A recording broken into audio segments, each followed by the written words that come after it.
If George St-Pierre and Khabib Nurmagomedov face each other in their prime, who wins? Ooh, that's a very, very loaded question. And how? Yeah. Like, what are the different trajectories you see?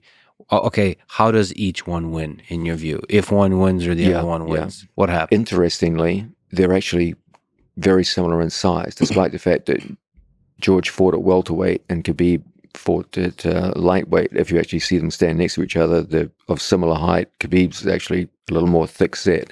He's heavier than Yeah, he's actually heavier than you walking around. George walked around most of his career between 188 and 191 pounds. And so Khabib actually would, ironically, have a kind of size and strength advantage, despite being in the lighter weight division. That's been the general trend as MMA has grown, is that athletes will come further down in weight to make weight divisions. I believe that George has the best takedowns in history in the open, in the cage. Khabib his great strength was using the fence to facilitate takedowns. Khabib's other great strength was not only his ability to take people down, but to keep people down for extended periods of time. Both of them were powerful strikers on the ground and could do terrible damage to opponents on the floor. So they're both very similar in that regard. Khabib was mostly a puncher from the back. George was mostly an elbower from the front. But both of them could lay waste to opponents with strikes on the floor. Both of them were highly competent with submissions on the ground. They weren't submission specialists in the sense of someone like Gordon Ryan, but they were certainly no slouches with submission holds. It's just a fascinating idea. So it's almost like who gets the first takedown? Yeah, I do believe that they could probably stand up on each other. I don't think either one of them would be able to hold the other down for a whole round.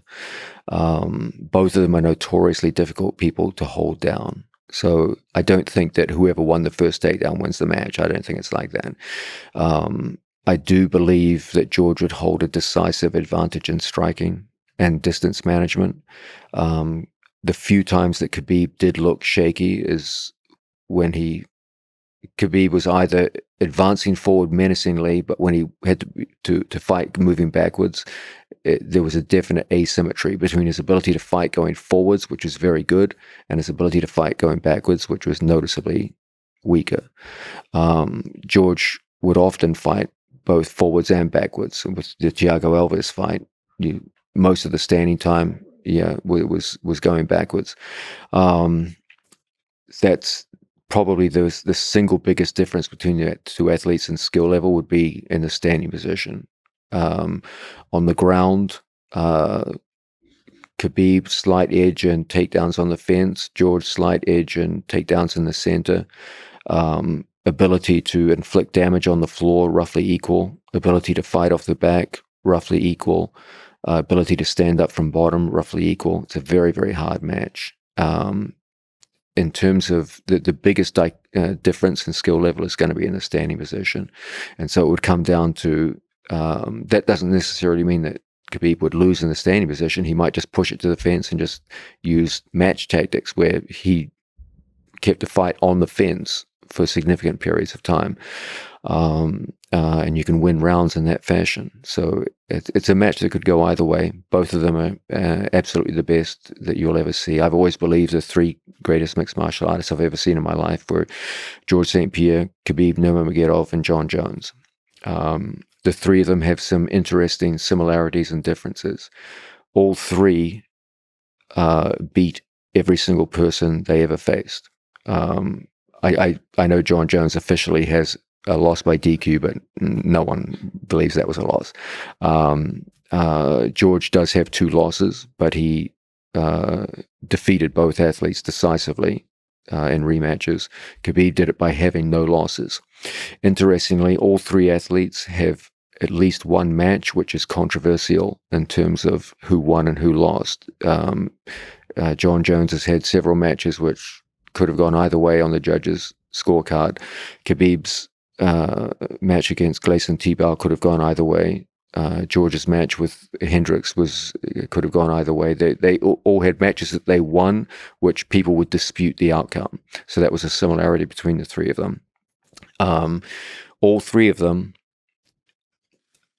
have had the ability to dominate the direction of fights. When they want it to go down, it goes down. When they don't want it to go down, it doesn't.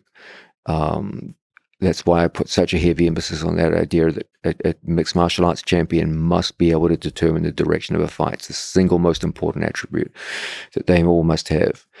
As to which of the three is the best, it's going to come down to criteria.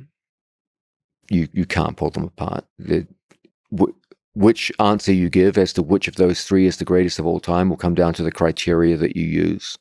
Okay, is it being undefeated? Is it the amount of time, or is it the quality of the opponents that they had? If you do it by quality of opponents, I think you probably have to give it to George. If you do it by measured dominance through not being defeated, then it has to go to Khabib. Arguably, you could say the same with John Jones, since his one loss is by DQ, but then you could also say the last 3 or 4 fights that John's had haven't been the same measure of dominance as we saw previously. So ultimately, you've got those 3 guys, in my opinion, and which one you choose will come down to who. It says more about who you are as a viewer than it does about the respective level of the athletes. You could throw a blanket over them. The 3 of them are just that good. And which one you select will probably say more about who you are as a viewer than it does about them as athletes.